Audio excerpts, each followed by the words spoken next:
Thank you for being here today. We are talking about excipients today. Yes, we are. And I can say that 5 times really fast. Excipients. Okay, formulations, ingredients. Blah, blah, blah, blah.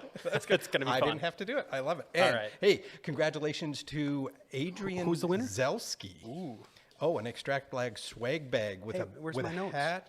Oh, no, I stole your notes. Okay, no, I got them. We're good. So well done. Thank you for being here. And today we're going to be talking about all kinds of excipients. CBD, MCT oil vape, formulations, making CBD oil binders. And I got a little nervous because when we were walking in earlier, Dr. John walked in with 3 giant 3-ring binders. I'm like, oh man. Yeah, I was like, okay, I'm ready for SOPs. I thought maybe no tables, but 3-ring binders. We're going old school today. We're going old school, yeah. 3-ring binders. I think I got the colossal stack of binders. So. I love it. And some of the other things that we're going to be talking about: CBD lotion. We're going to be talking about bioavailability, emulsions, cannabis tinctures, best CBD vape oil. Wait! I got to write all this down. No, it's all right here on my notes. Okay. So as we go. You're on, man. This is good, and I am jazzed. And the colors on your presentation are purty. Yeah, they're purty. I got a little magenta, with some fading into some peach and hot pink. When you started doing this, any Delta 8 involved? No psychedelics. No psychedelics involved. Oh, but it's not psychedelic. But no, no. There's no psychoactive in D8. All right. Unless you look at some of them and you actually test them, and then it's like, woo. All right, so let's get started.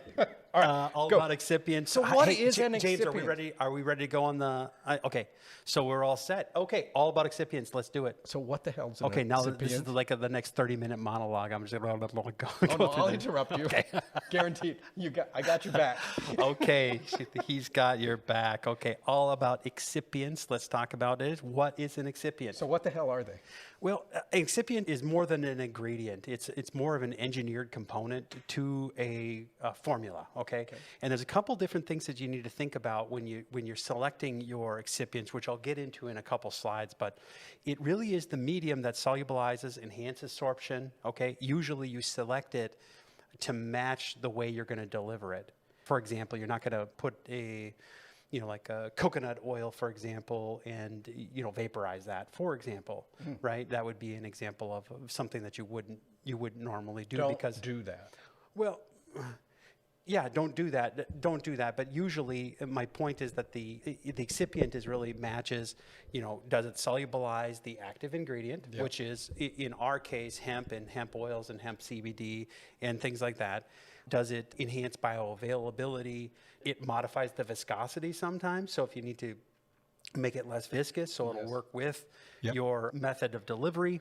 And so it's doing all of those things. So you can see that it's clearly a highly engineered component or a highly engineered ingredient within the overall mix of stuff. So it gets a special name, excipient. And people usually talk about excipients when they're talking about drug and drug delivery. Okay. So it's kind of like a drug term.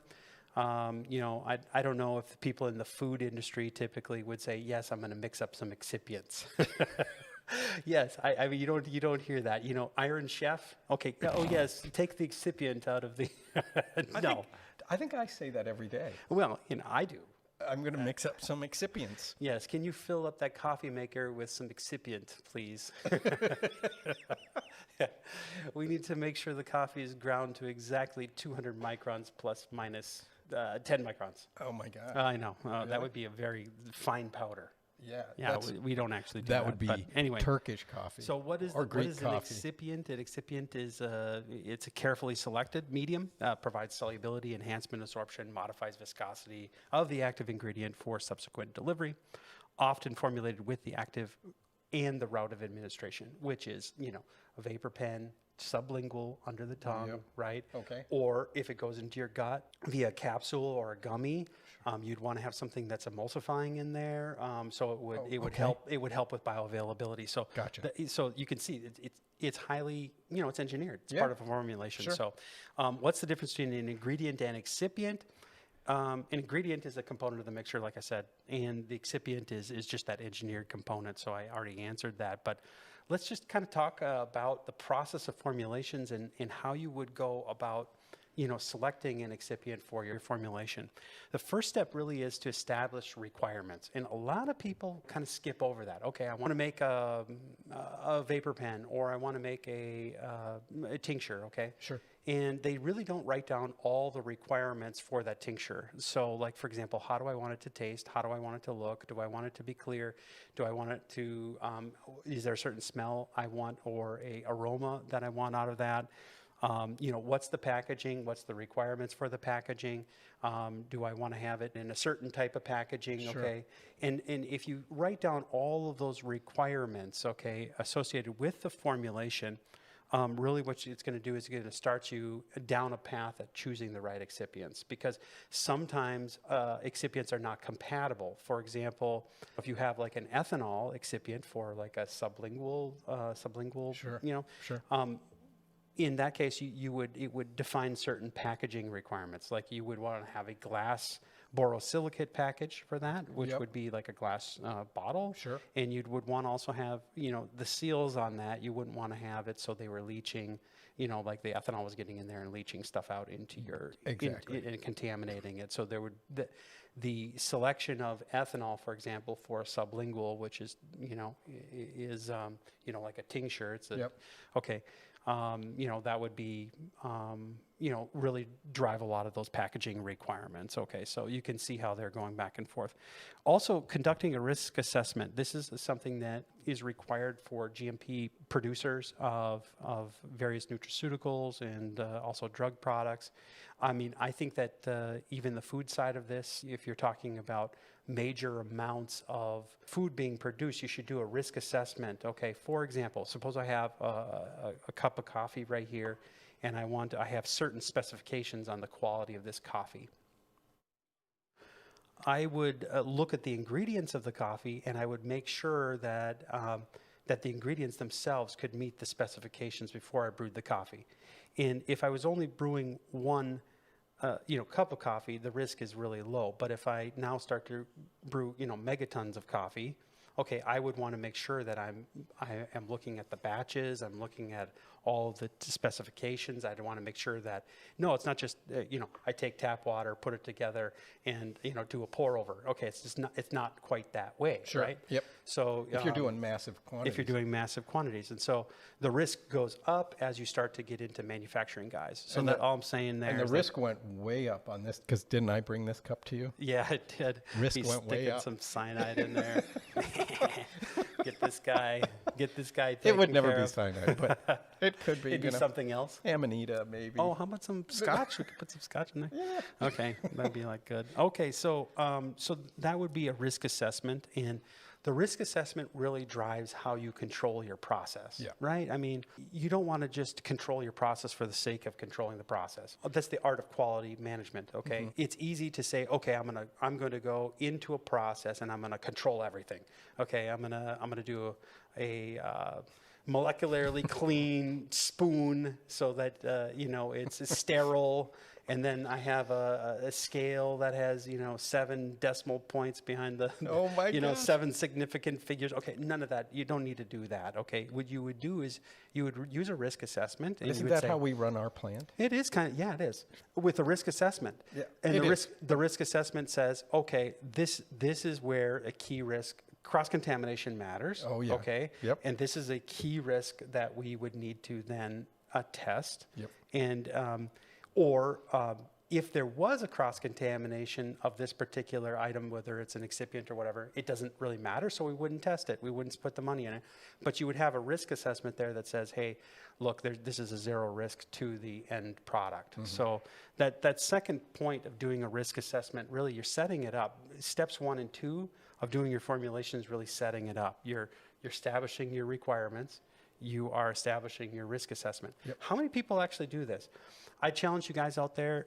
You really should think about doing those 2 things, especially if you have a lot of products going into market. What'll happen is you'll start to think about things, and once you have your template down, the risk assessment, you're just checking boxes off, and Sure. it's going to help you put out a more consistent and product.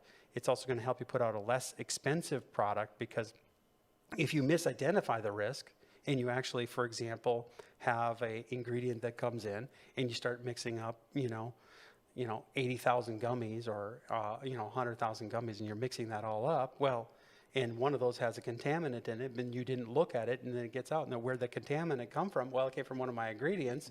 Okay, that's something you need to think about ahead of time. You got to throw out all that batch. You got to throw out all that batch. So then that's where really your risk assessment comes from. So really the output of the risk assessment is really, where am I going to inspect? What's the accept criteria for each inspection point? What are the quality measures that you guys are going to put in place, like the certificates of analysis? And who do I really need to deal with on that? And that translates directly into revenue and profitability. Absolutely. Because if you don't have a plan, you're going to fail. Right. And the plan and the formulations are critical to how you're going to execute on your plan. So I love this. Yeah. So good. There you got your formulation. Step 3 is really to qualify your vendor. So here I've gone through my risk assessment. I've established my criteria. Usually there's an R&D that happens between qualifying your vendor. Actually, the R&D typically will take a vendor and they'll say, okay, well, I have this vendor and I have this vendor and I have this vendor. I'm putting them all together in the formulation. Wow, that really works good. They'll create a bill of materials and then hand that off to the accountants. The accountants will upload it to the MRP system, and then they'll start to qualify it and release that formulations via process into production, okay? But typically as a part of that, you would do a qualification of a vendor.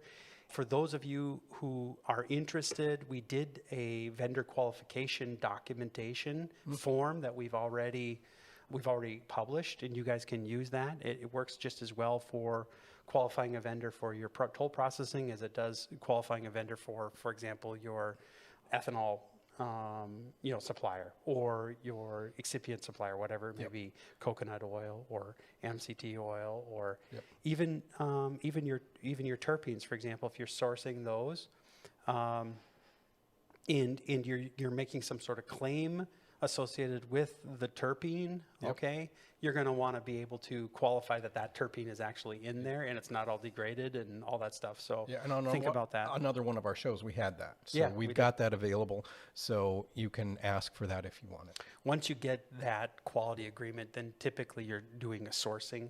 You source the ingredients. And then here's the step that really comes into practice when it comes to setting up your formulation properly, and that is, okay, so we got it set, we released our product, we got it, we got our vendors all lined up, we got our bill of materials, and we're ready to formulate, right? It's wonderful. Woo. Now you're getting in an active ingredient, maybe you're sourcing active ingredient from a bulk, or maybe whatever. They're all coming in, and they're going to be checked in, and the lot is going to be tracked at that point. So the source ingredients should have, obviously, the lot tracking done. Usually what happens is you get them into your system, you put the lot in, you put the data manufacturer in, you scan in to IGW Lab all of the documents that are associated with that lot, and you put an expiration date in the system, so it's all tracking, and then you put it into quarantine.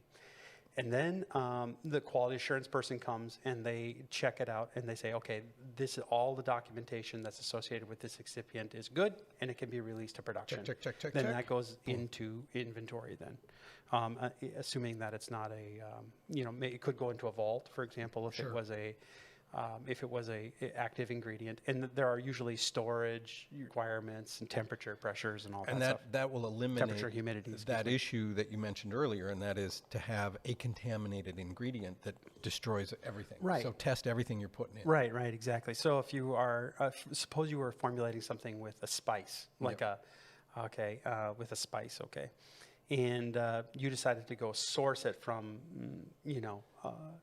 wholesalespice.com. Okay, something like that. And you got it in a big bag. Well, you don't know where that big bag came from. And so you should ask them to provide you certifications if indeed you think that could possibly have contamination. An issue, Right. One thing kind of interesting, I always, when I first started with doing formulations, I always thought I was going overboard, with testing too much. One time, though, I have this story. We had ordered 4 barrels of was it ethanol? It was like food grade ethanol, and we got them in on some pallets. Sure.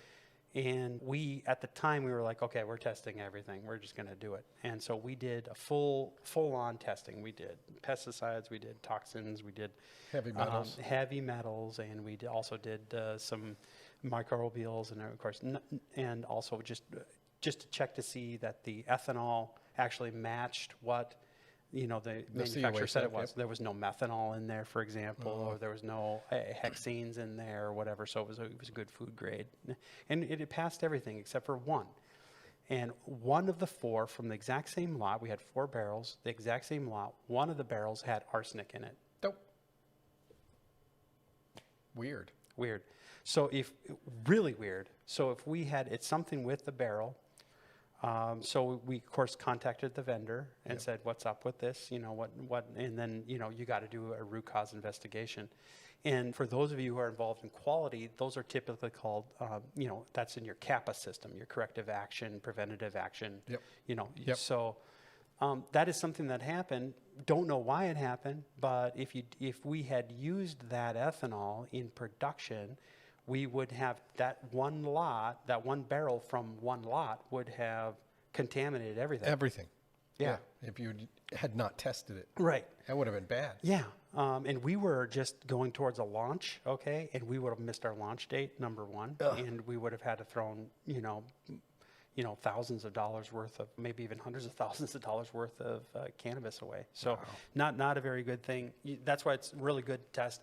Rather be safe than sorry. Yeah. And then once you get to know your vendors, you can relax the requirements or have them do the tests if you still, according to your risk assessment, require that you need to have those tests. So trust but verify. Trust but verify. And then of course you can formulate according to the batch record. So that's just kind of an overview of the general process of formulation. You can see that the the excipients and what you guys choose to have your excipients, it hits on every one of these. Yes, absolutely. You got to establish those organoleptic properties, the viscosity properties up in front. Sure. All your batch size, your manufacturing process, your concentration, all that stuff. So you can see it's all interconnected with your formula and your packaging. You need to put that requirements up front. So what are some examples of some excipients in hemp formulations? You got ethanol, of course. You have oils, MCT, coconut. There's like hemp oils people use. People use like cranberry oils. I've seen all kinds of different oils. Sesame seed oil, I've seen that. So things like that. Surfactants typically would not be in like a tincture formulation, nor would you find them in a vaporizer, or you wouldn't find them in a gummy either. Okay. You would find those in more of a oral administration where it went into your gut, and those are typically have some surfactants. Or a lot of people use surfactants in water soluble, for example. Right? Again, it's going into the gut, and you have a water soluble formulation. So like in gummies, and there's some sweetener, whether that's sugar or I actually tasted something with vegetable glycerin, which was interesting and very nice. Is that considered a surfactant then, or is that another ingredient? You mean VG? Yeah, it depends on... Or the sugar. Or the sugar. Whatever that would be. Oh, yeah, VG does kind of taste okay, doesn't it? It tastes great, it tastes actually. Great, yeah. And PG kind of tastes that way, too. This is propylene glycol and vegetable glycerin, right? Right. People use these as excipients for vaporizers. Why do they do that? Well, because it's been well known in the industry. It creates a large smoke, a large cloud. Oh, yeah. Right? Well, that's my world. That's how I roll. Right. Oh, yeah. Sorry. It also does a good job at solubilizing, right? Sorry. And I know you. You got that big cloud in your office. It's just like you can't see anything. Hey, do you know Randy's vaping again? Oh my gosh. Okay, so here's a question for you out there. This is a little poll question. Okay, are you ready? Was Pigpen just smoking? Hey, because he had that cloud around him on the Peanuts character, right? Didn't he? He was just smoking, I guess. I don't know. who's to tell? Sorry. Okay, interact with our bot and find that out. Okay.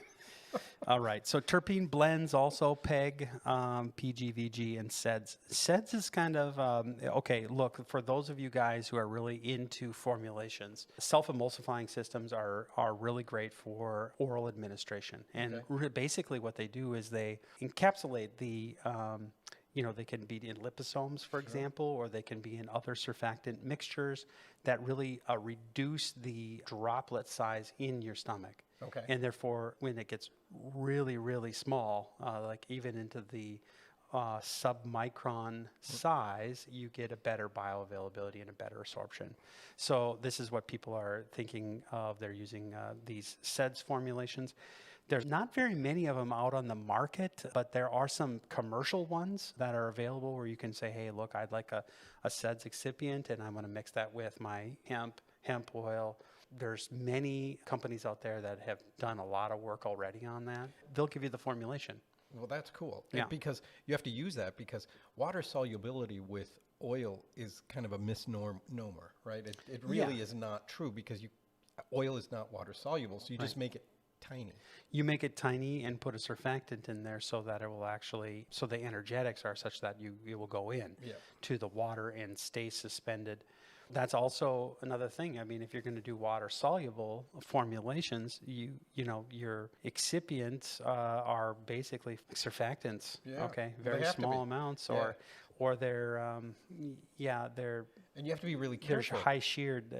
Some people do like a lot of high shearing also, so they can get the particle size down.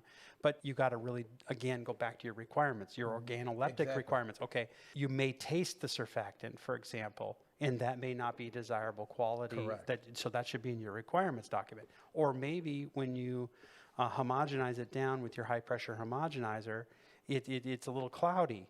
Okay, you haven't, you might have said, hey, look, we're really after a clear solution. So I use my high pressure homogenizer every day. oh yeah?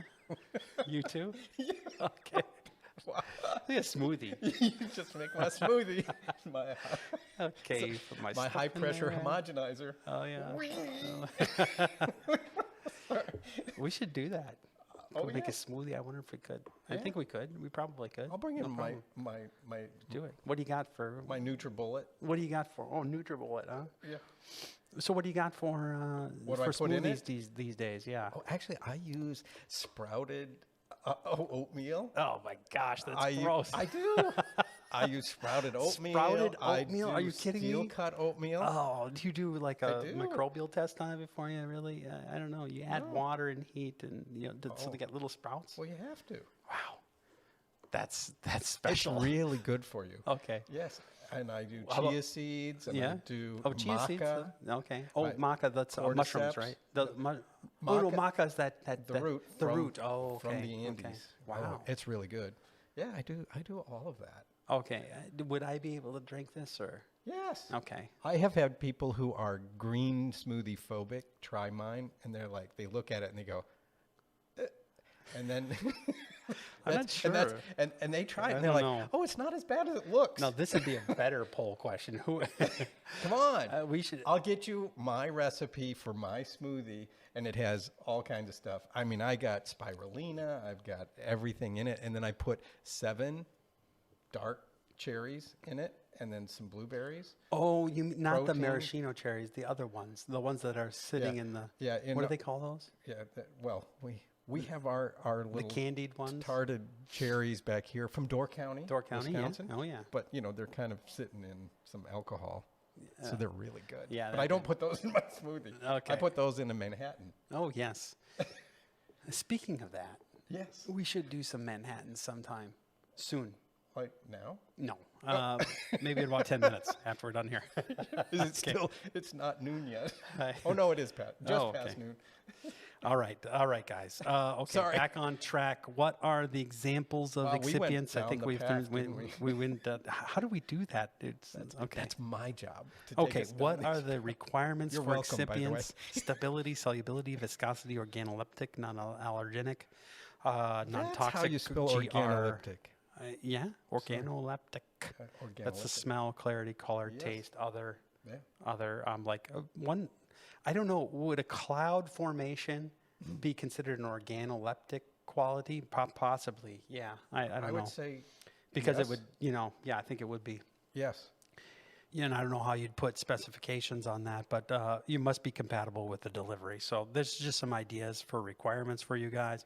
Where to get excipients, I don't have to tell you, but you get them from chemical companies. There are companies that specialize in pharmaceutical excipients. Yep. What's wonderful about those guys is that they lot control everything. They give you like a very extended certificate of analysis. Yep. And if they're suppliers to existing pharmaceutical companies, they won't have any problems with signing or supplying, your vendor qualification form. Or if it's really critical and the risk is really high, you can also sign a quality agreement with your vendor. Yep. And they do it. yeah. I mean, companies like DuPont do this Yeah. all day, every day, and you can get that. And there are natural and synthetically created excipients. There are, yes, Correct. there are. Correct. So, yeah. and oftentimes when you go into a chemical company, oftentimes that's synthetically Right. created. Right. Okay. I mean, yeah, one of the things that, like with fats and, oils and What are you things like saying? that, sometimes you have, like some of the oils can become rancid over time, okay? So if you're buying from a distributor or a wholesaler and they don't put any, expiration date or any manufacturing date or anything like that, That would be you may have free problematic. radicals in there. You don't know how it's been processed. And maybe if you have, if you're getting some soy-based oils, maybe it's been processed with hexane, for example. Maybe there's residuals in there. Hey, guys, you got to know about all that stuff. So just do your homework on your excipients.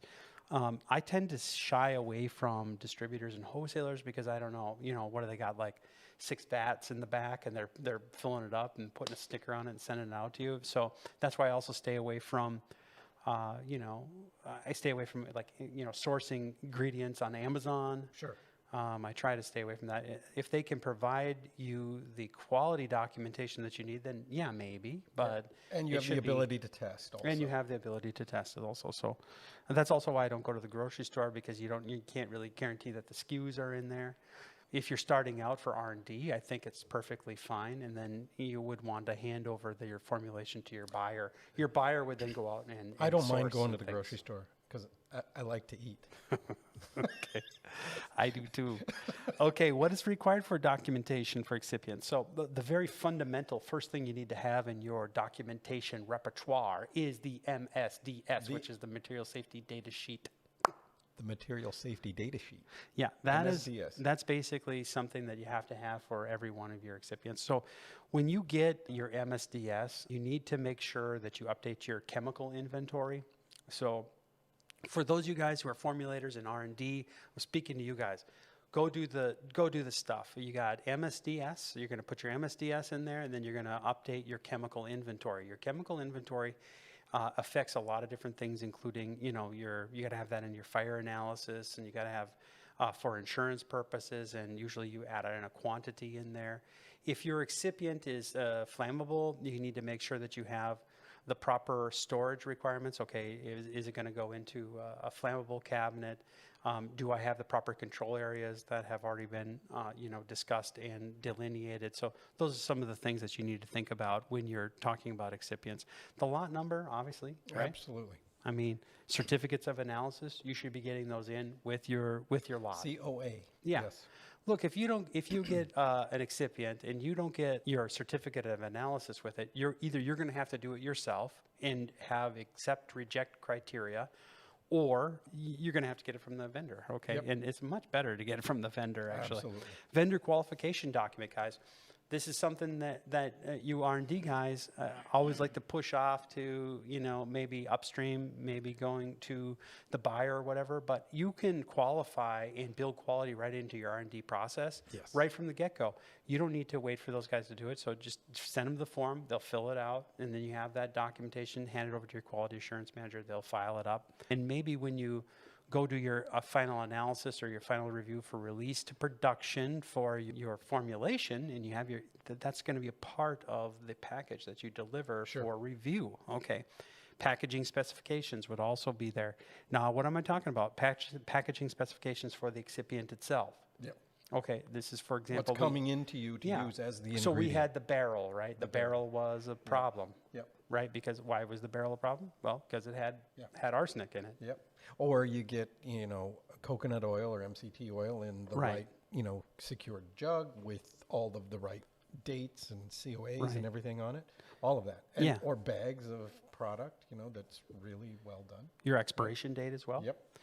The other thing would be that if, not all vendors are equal, guys. So if if you're buying from Amazon and buying in low quantities, that's great. But if you go to a specialized excipient vendor, they will have long-term stability data for you, which is pretty nice. That you can basically say, okay, well, here's my stability data. They have data packages. You just got to ask for it. Okay, so ask. One of those things that you need to think about. That's cool. I didn't know that was available. Yeah. So how to qualify an excipient for use? Okay, test, of course. Test for potency, purity, identity.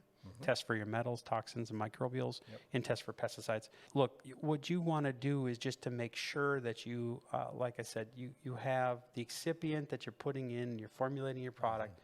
The R&D guys, you should do these tests ahead of time to make sure that, okay, at least the lots that you are using are not going to be contaminating your full formulation.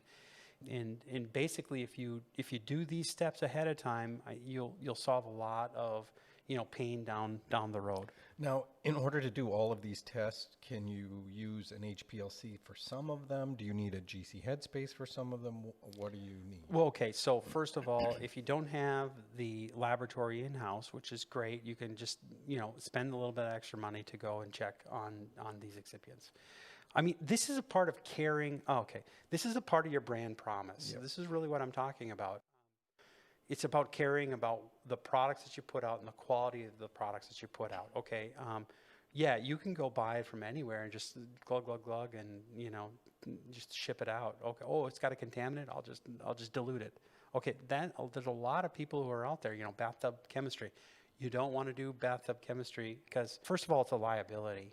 Some people are really conscious of what they're taking in, and if you don't have and the industry is growing that way all day, every day. Yeah. So look, guys, you just learn to love the extra work. So how to qualify an excipient for use? When you're talking about qualification of the excipient, you take the requirements that you guys have all decided on and you match that with the actual tests. And there may be some of the requirements that you don't actually have tests for, like organic, like organoleptic stuff, like smell or whatever. But if you get an oil and it smells like hexane, you could just say it should be odorless, right? Yes, okay, exactly. So that would be something that you could test actually and say, yes, it passes or not. Yeah, it wouldn't be good if it smelled like hexane. No. Okay, so what is a vendor quality agreement for? Look, guys, you don't need to really be hyped up on vendor quality agreements unless you're in a GMP world, okay? Within a GMP world, that's where they come into play. Usually they're used for active ingredients, okay? Usually they're also predicated based on risk. So the risk, obviously, with an active ingredient is that it would have a contaminant in there or something along those lines. So in those cases, you might want to have a quality agreement associated with your vendor, a vendor relationship. Okay. And really what that is that's just assuring that your vendor is following CGMP. Okay, and that means that their equipment, their facilities, the training, the cleaning validation, process SOPs, all that stuff has been reviewed, and we're all agreeing that you're going to follow your process as you have presented it to us, and you're going to keep documentations on that process. And so it's a legal agreement in between two parties, one with a vendor and one with actual someone who's going to purchase. So the purchaser. And SOPs are critical, and I think that was a good nudge saying we're probably heading there next. Yeah, we are in some of the shows to come. Yeah, I think next time we're going to do some SOPs. We're going to go over some batch records. We're going to talk about what everything goes into a batch record. So it's going to be kind of fun to check about that. SOPs are critical when you're working on that. So they're very good. So that's kind of just the overview of excipients. So we know what an excipient is. Mm-hmm. We know that there are natural and synthetically created excipients, where you can get them. what they're used for, and you absolutely need excipients in everything that you're doing. Yeah, they're You need it. You need them. And are they all created equal? No. Right. Test. This is good. Yeah. I this was very helpful Great. for me. Thanks. I appreciate this. This is good. I learned something. Of course, I learned something all the time. Well, good for you. I'm You open. get the gold star. Yes. Daddy-o. That's what I get. That's what I look for. And what's interesting is when we're talking about these, there are binders. And is that why you brought in the big 3-ring binders? Because there are binders in excipients as part of. I have at least a 2-foot stack of binders, don't I? He really does. You should see his office. It's like, whoa, that's good. Anyway, thank you for being here. This was an awesome episode. We're looking forward to seeing you next time. The team is, online answering questions, setting things up. If you've got more detailed question, you want to set up a CBD jam session, go ahead and do that. And we're excited. This is good. Excipients. Now you are the expert. Yeah, it's well good. done. Good All job. right, take care. Thanks. Thanks a lot, guys. Thank you. Hot mic, hot mic. Are you stuck in your hemp or cannabis business? Are you not reaching your processing goals? Here at Extract Lab, we offer a free 20-minute CBD jam session. A CBD jam session is a conversation with an industry expert, not a sales call. A conversation where you can talk to us about whatever issues you are having right now and where you are stuck. We will help you uncover any issues you are currently having in your business, create a solution to fit your current scale, develop a future scale-up plan based on your needs, and help you make your processing goals a reality, all while getting your business plan back on track. Schedule your free 20-minute CBD jam session at 1-651-600-0036. Again, that number is 1-651-600-0036.